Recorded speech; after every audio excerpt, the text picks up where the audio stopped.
Hey everybody, and welcome to the Ruckus Room. Unleash the power!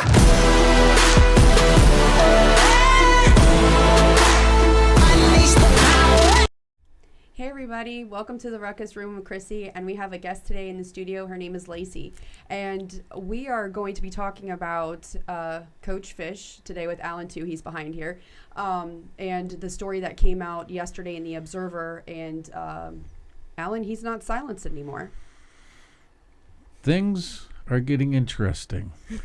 We went from we've gone from blaming him for a lot of things on episode 1 and 2 to realizing he might just be a scapegoat on episode 3, and I think that now we're going to find some interesting information today and lead us in a whole bunch of other directions. Yeah, and that's why I have Lacey on today, because her story sounds very similar to what Fish is going through. So I'm going to read a little bit of the Observer, and then we're going to talk into the article. Daniel Fish has resigned as of January 29th as a teacher at the school, by the way. In it, he says, I would like to address the inaccuracy quotes in your recent article regarding his termination as head football coach of FPC High School. First and foremost, at no point did I ever inform anyone on campus that I planned on stepping down from resigning as a head coach. However, I did express concerns on how I was being treated and spoken to by Principal Bobby Bosserdett, which I conveyed to the athletic director. This was not the first time I have raised such concerns. It became clear that there were personal issues between Bosserdett and myself. This issue came ahead during a meeting on December 5th in which Mr. Bosserdett repeatedly accused me of recruiting student athletes. He mentioned that several Matanzas high school students had filed hardship transfers to FPC, and one of them specifically cited football as a reason for their transfer. I was completely unaware of the situation and repeatedly assured Mr. Bosserdett that I had not been involved in any recruiting efforts. I've also made it clear that there were no evidence to support such a claim. To address the quote, Bosserdett met with Fish regarding the email he received from the registrar about the inappropriate contact with a student athlete at another school. A parent reached out to me, questioned about the opportunity to enroll at FPC for both academics and athletics. I referred the parent to the registrar office as I was informed to do, and that's a correct procedure to transfer students. During that meeting, Mr. Bosserdett also stated several times that all I cared about was winning, claiming I would compromise the integrity to achieve the goal. He further suggested that my employment at FPC was at risk if he indeed engaged in such, and if I was found out to engage in that behavior. I was upset and offended, and that was questioning of my character, the misunderstanding, false accusations. As a result, I requested another meeting with Mr. Bosserdett via email to address some of the allegations and comments made by him in that meeting on December 5th. On Monday, December 9th, I approached the conversation professionally and began by expressing my respect to him both as a person and as a leader. I again assured Mr. Bosserdett that I had no involvement in the hardship transfer request. I also emphasized that FPC has a strong program and excellent coaches, which naturally attracts students who want to be a part of that environment. I ended my statement with adding, that's why we had so many wrestlers join our program to Matanzas. Okay, I'm going to read one more section, then I'm going to stop there. It says, immediately following that statement, Mr. Bosserdett, FPC wrestling alumni, former FPC head wrestling coach, and brother to the current FPC head wrestling coach, became visibly upset and began making personal remark towards me as, I would fire you right now if I could. I would never allow another football player to transfer again into FPC. So there's a lot to unfold just in that one little section. The article is not done, but school choice is coming up in a few weeks. And after you read a comment like that, I would not allow another football player to transfer in FPC again. I called the state and I called the city, the school board this week to see what the process is. They vote on it. This administration votes on it. And we have been receiving tons of letters, emails, videos, pictures, and stuff that says if you go against the grain with this administration, you'll have hell to pay. It's toxic. People are diabolical. I mean, you've seen the quotes, Alan. It's been insane. Yeah. So it sounds like Fish stood up for himself. Absolutely. Kind of like you did in your situation. And you were standing up for your students, correct? I was ESC advocating teacher. well within the legal ramifications and what should be done by a professional of Flagler County Schools. And you are with ESE kids, correct? I was with the ESE kids, yes. Okay. And when you were there, the administration that you work under ties in with FPC, correct? Yes. Is there friends, family ties? Is there Oh, this absolutely. group that everybody's claiming that is... Yes, absolutely. In fact, when I tried to leave, when it was getting way too toxic and I had exhausted all of my energy, just how can I do this? How can I go to work in this environment with as much love as I have for my students? There was a point where I had to leave. And so just like Daniel Fish, your character was being... My character, I said it all the time. I sent emails that his words on that article ring so true to my heart. Everything that he said, even you can see how he tried to when he spoke to Bobby and he said, I have nothing but respect for you. I had so many emails to my administrators because I was holding on to a flicker of hope that they are professionals. They will do what's right. But time after time, my character was it was squashed. And that hurt more than anything because just plastered on the walls of that school are things like integrity. It's what a man does behind closed doors. And I couldn't believe that my administrators didn't have any of that. It definitely destroyed my faith in the school system. And we're talking about FPC's administration as a whole in their school system, correct? FPC and Rimfire. Okay, and Rimfire. So you are an ESE teacher, and one of the investigations, I guess, or things that you witnessed was an administrator kicking a...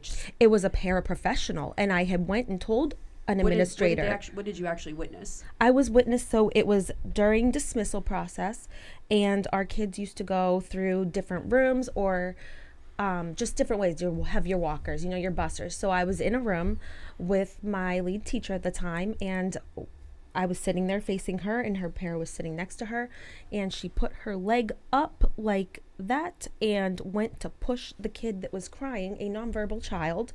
And I saw it all, and it was awful. I immediately took the student, and I took some of the other kids to the bus room, and she was crying. Her eyes were already red. I knew it had been going on all day. I didn't know what, but I could only imagine what I saw, what was going on. So she before. kicked her? Yeah, she with her foot, push, and she flew back. So after you reported this, you reported it to somebody who's affiliated with the administration over at FPC, and they're all friends. They said, this administrator said, I will take care of it. Like, very much, I thought at the time, I can trust this person. This person's a professional, well, viewed in the community. I trusted that. What happened after that? In my assumption, I would have thought things were being taken care of, but I soon realized within a matter of weeks that I was being retaliated against. Oh. Heavily bullied. I mean, put on a success plan just to basically make me feel inept in my job, which I know I'm not. I have way more background knowledge than even most of the other teachers in that unit at the time. And I'm confident in my placement. But there would be bullying, there would be losing my data, losing requests that I'm making for students to have one-on-one support. Did you witness anything else besides that one incident? Yes, I did. I witnessed vaping in the classroom with marijuana. With who, a teacher? Or? A teacher, our lead teacher of the unit. And when I went to my administrator, they seemed very much, grateful that I was coming forward with this. And it took a lot in me because I know families are, affected when there's an investigation or a claim. And I kept that in mind, but the kids, they're nonverbal. These are someone's children. And it very much backfired. And I didn't realize even that until much later when that specific teacher pulled me aside and said, so did you tell so-and-so about my pen? And I emailed her all of what just transpired. I emailed the administrator, you did this, and it has single-handedly caused me to be bullied and retaliated against, and she never responded. So why do you think they retaliated against you for making this claim? Is somebody going to get in trouble at the administration level? Or? I only have this to go by is that they didn't want it to get out, and they thought because of my nature, I would be quiet because there is one situation that I kept bringing to my leadership there, and it was about our children not being welcomed into special area, which is a law against, the IDEA Act for special education children, 30 minutes in special area a day. And we were perpetually being told we couldn't go, or we weren't welcome, or our kids were given, like the broken crayons or the broken things. You know what's crazy to me is, Alan, they don't want it getting out. This goes back to the hazing event. This goes back to some other stuff. My leadership shook his head and said, Lacey, if this gets out, that's how I know they are complicit in hiding it. Oh, they don't want things to get out, or they get rid of you. Why is there no transparency? And that's the whole thing that, like, especially when you're reading that article and he's saying that he will never allow another football player to transfer to FPC again.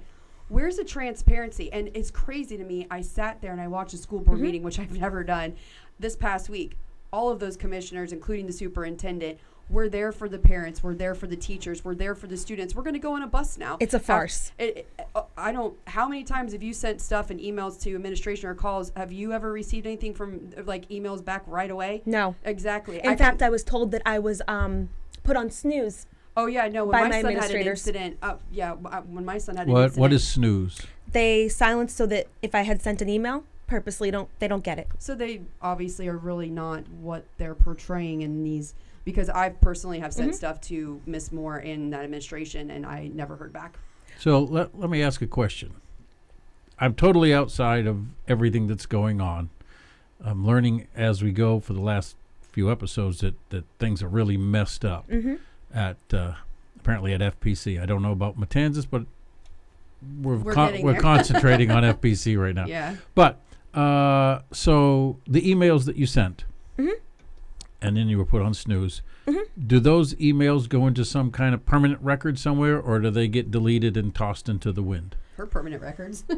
Well, the ones back to them, but the ones that you sent where you like the like when you witnessed the teacher with the vape pen, marijuana, did you put that in writing, or was yes, that? I did, and I believe they tried to get rid of those. They told me I could have my laptop, but then very last minute, very last day after school, for me there at that school, they took it from me, but I had already sent myself everything, and I have it all in printed form. I have everything. Smart. So when you read this about Daniel Fish, did this resonate? My heart broke because it was like looking in a mirror of what happened to me, just different. Because I've gotten quotes, they're trying to make it where he can't teach or coach again, and they will, because that happened. I know they will, because that happened to me, and Daniel Fish and I are not the first or the last, and I said that to the ones doing the investigation at the district, and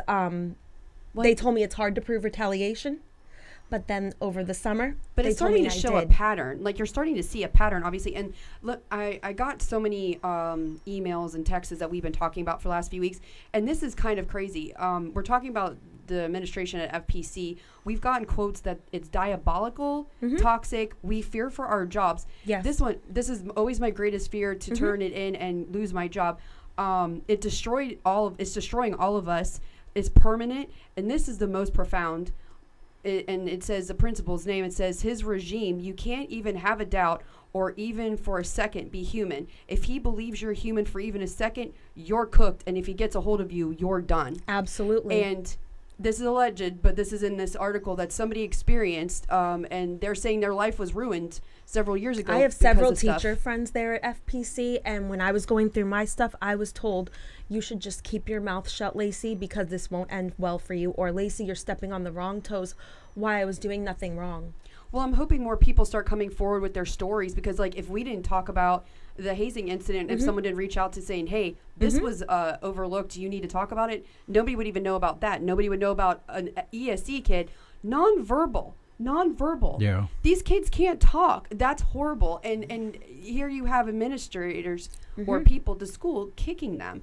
And, you know, I've had students receive injuries that needed to go beyond what they were going to go beyond, and I was reprimanded for reporting to the parents the truth of how the injury happened, and I was just treated so poorly after that. In fact, there was a clinical staff member who berated me in front of my classroom, my paras, in front of parents, for telling the parent the truth of what happened to Do her the child. parents do anything to help you out when Yeah, they the find parents out? were extraordinarily supportive. In fact, but it was sad. Were they afraid to go to administration or the school board, or some, but some That's weren't. crazy. There is a family who had to end up, their kid wouldn't come to school anymore. And this is a family who's done so much for the school, not just ESE, and they're involved in the community. Their child is now homeschooled, an ESE student now homeschooled. This is a devastating effect. We have other kids removed from that school. And it's funny you say the homeschool part, because several of the parents that we've talked to at FPC that have gone against the grain, all of their kids are in homeschool now or at different schools because they just throw no trespassings on them, restraining orders on them to silence these people. And now these parents are having to drive to Jacksonville or having their kids be homeschooled because their kids are in fear of, stuff. And just like this other kid, it ruined my life. I permanently have a stain. I can't get my senior year back. It was completely stripped from me. And this is horrible. These are claims that are still coming out of this administration. And like with the hazing incident, we had over the weekend, there was a school that had somebody who suspectedly brought a gun, a 13-year-old. The names were released there. The names were released in the 2 kids that got arrested at FPC last week regarding threatening text messages. Why weren't the names of these kids released? They tried to sexually assault somebody with a broomstick. And again, they feel they were covering it up because one was a wrestler, one was a doctor's kid, one was this person. And there's so much, it's who you know. And there needs to be more transparency, and I feel horrible for these kids that are getting uprooted because their parents are standing up and protecting them, or a teacher standing up and protecting them, like Fish did, like you did. It seems you have to be willing to lose it all, and there came a point where I said to myself, I'm willing to lose it all to do what's right, and I knew I was going to lose it all. I knew I was going to lose that the children were going to lose their one true voice, that I was going to lose everything I worked for. But I knew at the end of the day, they're voiceless. I have no other choice. And my biggest thing, I have to preface this, if any teachers are listening, any staff in Flagler County schools, complacency is worse than doing the actual crime. If you can't be afraid of retaliation, or you can, but you still have to get through it. Well, that's like the people in the school that are reaching out to us. I'm terrified I'm going to lose my job, but I know some stuff is not on the up and up. And they very well may. Yeah. And that's, You have to be willing to, are you going to lose your job and fight for what is right, or are you just going to sit there and be complacent? Well, while we're talking about this, and we're talking about transparency, especially since school choice is coming up, and it was claimed in that article what the principal said. This came from one of the comments on my post. It says, this incident shows the overwhelming distrust Flagler County residents have for our local school board and administrators. From the article and storylines presented by the Observer, in order for Daniel Fish to get fair treatment, the school board needs to hire an outside investigator to include Principal Bossardette and Supervisor Shell for the truth to prevail. Absolutely. I agree with that 100%. And 100. I don't know, because it seems like, I don't know, what do you think, Alan? It seems like they're in control of a lot, and a lot of stuff is compiling. And we had reports that they thought Fish and Bossardette were closer in the beginning, and maybe things were going good, and then they had one disagreement, and he fell human, and he ate him alive, like apparently what these people are saying allegedly. So, I mean, and no one's thinking about the kids. I know coaches come and go, teachers come and go. To have a sustainable program to last and build a dynasty, they need to be there for a few years. They've recycled 3 teachers in 5 years, or 3 coaches for just the football program alone in 5 years. Yeah, well, I can tell you that there has to be something. I think what we're doing here, and I think what you've come forward to say, and thank you so much for coming forward. Your bravery, is going to force the hand. They want to hide it, but we have a very large listening audience, and they want to hide it. But now a lot of people are going to hear about it, including members of the school board. Yes. You might even be contacted by the local papers now. Yeah. Well, you They've might. Been coming out with a lot because of stuff. they ride our coattails, and which is kind of cool. But but the thing here is, as you've been saying, they're more concerned with how they look than how the kids are treated, and it that shows. has It's to starting change. to show. Yeah, it has to change. It has to change. Yeah. It's devastating, especially with the ESE kids who can't speak, Right. or the teachers Right. who've been in it and given their whole lives, and they're so Teachers are afraid of their job. livelihood. Yes, And they're getting ready to get tenure. Some of them are coaches. They don't want any rifts, so they just shut up and deal with it. But that's not a way to. That goes back to the diabolical, toxic work environment that we've been talking about that has been sent to us. Here's another thing. Yep, this is Flagler County system. No wonder they don't have anything to do, and they don't do anything about student bullying because administration are the biggest bunch of bullies. They're role models, but they're bullies.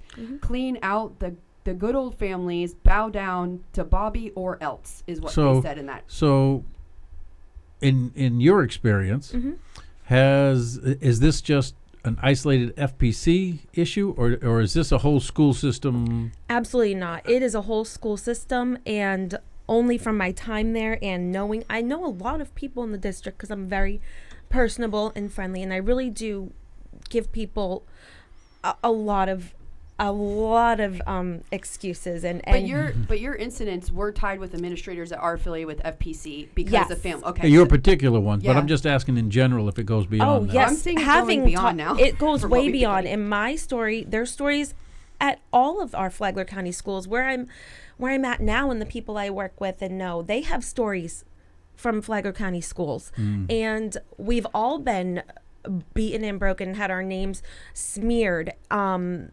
It just, to be a scapegoat is my opinion. It really is. And had I not found a place that I'm at now in my profession, I don't think I would believe in the education system at all. I would have left completely, let my certification lapse, and I would have probably gone to Starbucks. And that is literally what I was doing over the summer, was applying at Starbucks. I was applying anywhere that to me seemed like I could just go and be happy. Wow. And it's just crazy now because, again, like you said, you've been blacklisted. We've had parents that have talked about this and come on or send us stuff in saying that there have been bans from the school, no trespassings. There's been restraining orders. There's been appeals filed, and everyone's been ignored. I had people at the district, and I won't say their names, but they told me that I was being blacklisted long before I realized it. Superintendents, if you are listening, or people on the school board, you need to find out who's been no trespass, blacklist, and everything, and go back because, again, it's the students. I know for a fact, because of the information been coming on, there are coaches that coach at this school. There are kids walking around, and there are parents that have done so many things or that are in trouble for things. They're walking around freely, but because they didn't go against this administration, they're allowed to walk aroad the school. They're free to do whatever they want. And some of these charges have to do with minors and different things, and they're roaming freely. And and if administration can do their job and supervise and look and see who has this happened to, and start seeing a pattern of, oh, they sent in this email because they're having this problem with their child, or they sent in this email because they're having a problem with another student. Now they're non-existent because they're homeschooled. Does anybody know why? It's a bad look. It's a bad look when you're a school that has the autism unit. Yeah. And you get rid of your autism teacher who is heavily involved in the autism community, and you keep the teacher who does the illegal drugs in the classroom with the parents and who at hurt least our kids can talk. These kids can't verbalize. Exactly. They'll never know if you don't have people speaking out, which in my case heavily exhausted all 24 witnesses. It was told to me that he had thought everyone had been coached because they all gave the same thing. I don't know. Lacey told me. Absolutely not. No, that's why you got to make sure you've got valid proof and you've got stuff. And, you know, I feel like, too, a lot of it's he said, she said, but there's a lot. Well, one of the big things that I think should be looked into here, and never give up your original copies of the emails that you have, by the way. Never. Especially the ones ignored. Yeah, I will. Because when they say they're there, you can go, yeah, no, we've got tons of them saying you're I not. have those but on with the love letters. I think what would be interesting, as I mentioned off camera when we started, is that I think for some of the more outrageous things, and is to send Freedom of Information requests in for copies of those emails. Yes. Because if they don't exist on the system, but yet you have copies of them, That's a bigger problem. then we have a little bit of proof of the whole retaliation thing going on. Oh, yes. And now we have the problem with retaliation, the teachers. And then the other big thing, again, is the school choice. Because if he's flat out saying that he will not let football players through. I wonder if they go back to see how many wrestlers were approved in the last few years school choice by that administration. I wonder if there's any transparency to see what is there a breakdown of what sports let kids in? Is there a breakdown of students that are excel or in honors? Who is on this board that votes them in at the administration level? Because I feel like there's a conflict of interest here. There's no transparency, and if you're getting ready to open enrollment and a comment was that that was just said in the paper and my son played football and wanted to transfer, what does that seem like? There's a red flag there. This is why the state needs to step in. Yeah, the state said you can. I did talk to him on Friday, and if you're not getting anywhere administration or school superintendent wise or at our level, you can go to the state commissioner. Their email is on the state's webpage, and they said you email him and you let him know. But I really think an independent investigation, not with any of these people involved, one of the issues that might happen with an independent investigation is they may not be allowed, because all of the kids are minors, they may not be allowed access to a lot of the stuff that the state can access, and the school board and the superintendent and all those can access. I'm thinking more of the state, because hopefully they'd be a little bit more unbiased. Mm-hmm. But I'm not sure that an independent could get the same information that the state could get. I don't know. I have no idea. But I'm just thinking they're not going to give out minors information. Well, we'll have to ask Will about that, because independent investigators can actually find out a lot of information. And if the for a kid that they get permission from the parent, but if in order to get some blanket, really not a blanket. I wonder if you could go from the state. Because if you go to the state saying there's some several issues. That's what I'm saying. I think the state, because the big bomb that they have here that I'm sure they don't know about until now is that you have copies of stuff. Yep. A lot of people do. A lot of people, we're getting videos, photos, emails, text messages, threads. We haven't talked about a lot. What they underestimate is those of us in the profession who are not in it for ourselves. Right. That is what I have said that to my husband. I've said that to my friends.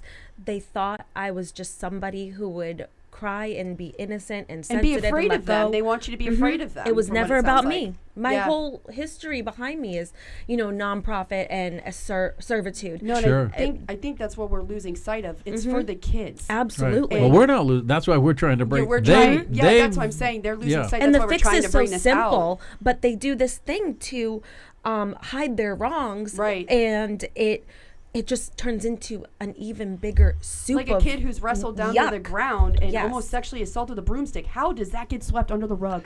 Well, that and the use of it doesn't matter who your drugs in the classroom in front of other. I mean, because like I was told, big. can you imagine how this would look if it got out? Well, now it's out. Now it's out. Mm-hmm. Good. And I'm glad you said so. I tried to be, professional and do it the right way. I allowed the investigation to run its course. It hurt knowing that these people were still there. How much damage could be done in the meantime? And now but we're doing this for the kids now. Absolutely. And this could have long lasting, like this one kid who was a senior, it ruined my life.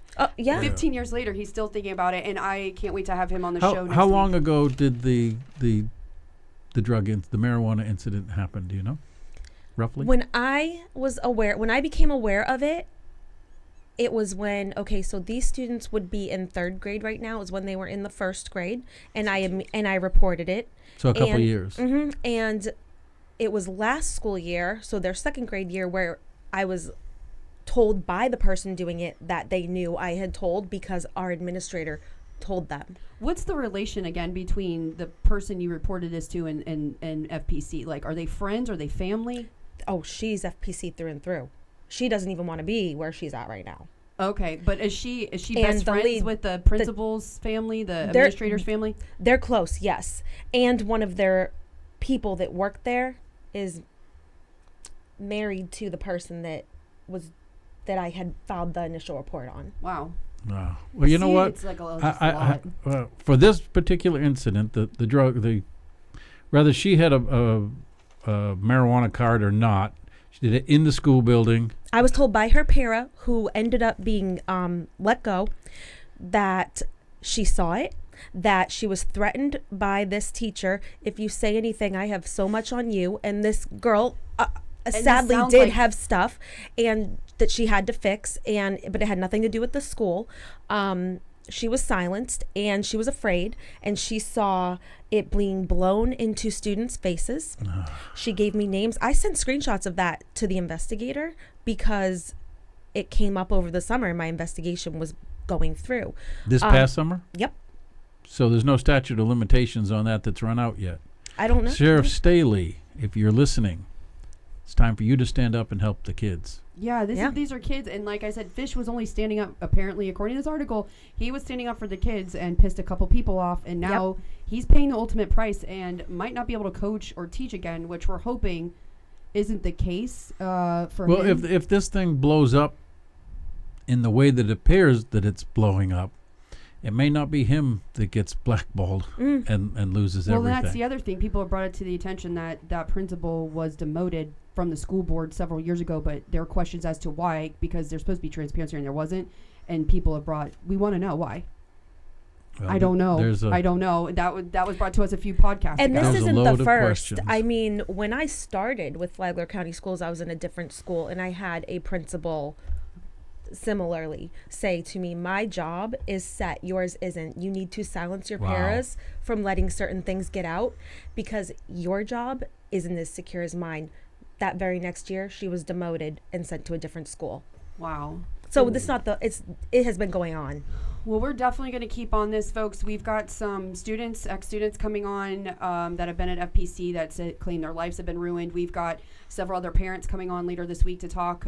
We're trying to get the story out and their stories out, because if it helps one child or one parent make a decision so their kids don't have to live with this, or parents don't have to be retaliated against, or as teachers or whatever, we want to bring this to light. And especially with school choice coming up, this is scary that there is no transparency. You have people that are supposedly the ones who vote on who gets in or not, threatening that a certain sport is not going to be allowed in an article. So we're going to definitely stay on this. But have a great day, folks, and we'll see you later this week. Thank you.